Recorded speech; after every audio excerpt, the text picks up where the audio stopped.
একই বিষয় ২ জন টিউটর পড়াচ্ছেন। একজনের ক্লাসে স্টুডেন্টরা অনেক মনোযোগী, আর অন্যজনের ক্লাসে বিরক্ত। আসলে পার্থক্যটা কোথায়? তো অনেক সময় উত্তরটা লুকিয়ে থাকে কণ্ঠস্বর এবং উপস্থাপনায়। আসলে শুধু কি পড়াচ্ছেন সেটাই কি গুরুত্বপূর্ণ, নাকি কিভাবে পড়াচ্ছেন সেটাও সমানভাবে গুরুত্বপূর্ণ? একজন টিউটরের কণ্ঠস্বর, কথা বলার গতি, বডি ল্যাঙ্গুয়েজ স্টুডেন্টের মনোযোগ এবং শেখার আগ্রহে অনেক বড় প্রভাব ফেলে। টিউশন বিডি শিক্ষক শিক্ষার্থী এবং অভিভাবক সিরিজের আজকে ১৩৬তম পর্বে কথা বলবো যে টিচিংয়ে ভয়েস এবং প্রেজেন্টেশনের স্টাইলটা কতটা গুরুত্বপূর্ণ।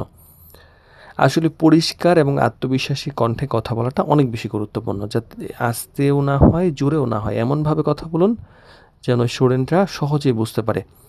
আর একটানা একই টোন এড়িয়ে চলাটা উচিত। একইভাবে যদি কথা বলতে থাকেন, কোনো আপস অ্যান্ড ডাউন না হয়, তাহলে ভালো লাগবে না। গুরুত্বপূর্ণ অংশ ভয়েস ওঠানামা করার দরকার আছে, এতে ক্লাস প্রাণবন্ত হয়। আর হাসিমুখ ও ইতিবাচক বডি ল্যাঙ্গুয়েজটা একটা দরকার আছে। বন্ধুসুলভ আচরণ স্টুডেন্টকে দেখা যায় অনেক স্বাচ্ছন্দ্য দেয় এবং প্রশ্ন করতে উৎসাহিত করে। আর চোখের আই কন্ট্যাক্ট বা চোখের যোগাযোগটা রাখা উচিত, যে বইয়ের দিকে তাকিয়ে তাকিয়ে আপনি শুধু রিডিং পড়ে যাচ্ছেন, এতে স্টুডেন্টরা বুঝে যে আপনার কোনো প্রিপারেশন নাই এবং আপনি এটা বুঝেন না।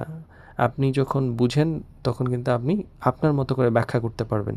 যখন আপনার মতো করে ব্যাখ্যা করতে পারবেন তখন কিন্তু এঙ্গেজমেন্টটা বাড়ে। আর ধীরে এবং স্পষ্টভাবে প্রয়োজন মতো বিরতি দিয়ে বোঝান। খুব দ্রুত যখন আপনি পড়াবেন বা কিছু বলেন তখন স্টুডেন্ট কিন্তু ফলো করতে পারে না। সকল ধরনের স্টুডেন্টকে কিন্তু আপনাকে ক্যাচ করতে হবে। তাই শুধু গুরুত্বপূর্ণ পয়েন্টের পর ছোট বিরতি দিন।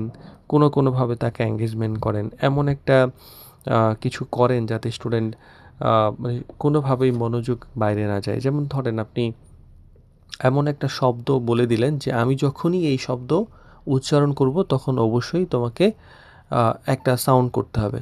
বা ইয়েস স্যার বা আই এম ওকে বা আ বা কোনো একটা কিছু, মানে অল ইজ ওয়েল বা কোনো কিছু।"